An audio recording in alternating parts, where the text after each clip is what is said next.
We have an incredible story to tell you about. While many in the Byron community come together on Friday nights for football, an emergency situation brought some even closer. Larry Olkers, a former Byron high school janitor and big-time Byron sports fan, had a heart attack, and he had a low chance of survival, but the use of early bystander CPR helped him pull through. Fox 47's Uba Ali brings us this exclusive interview. October 4th started out being a typical football Friday in Byron until Larry Olkers got into his car. Put the keys in, and that's when I knew there was something not right, but that's all I know other than some ambulance lights.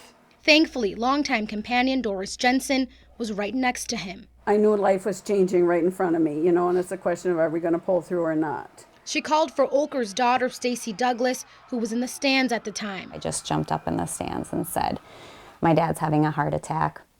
I need all the help I can get." The response surprised the family. And all these people were following me. Some were passing me. When she got there, her father was receiving help by fellow nurses. She started CPR with him sitting in the car, which was very difficult.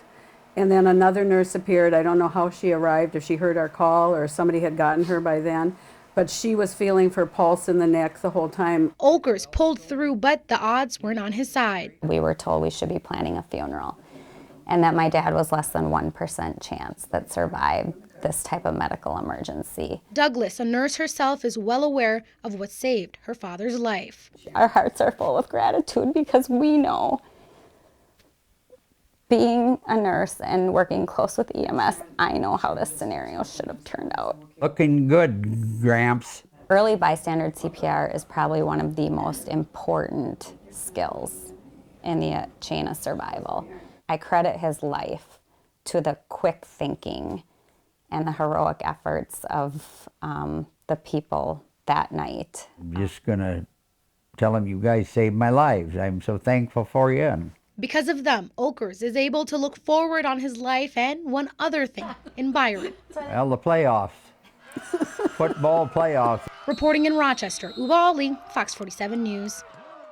Ooh, that brought some tears to my eyes, and Olkers ended up undergoing a triple bypass surgery, and he's now recovering at home and credits the community where he worked, lived, and raised his children.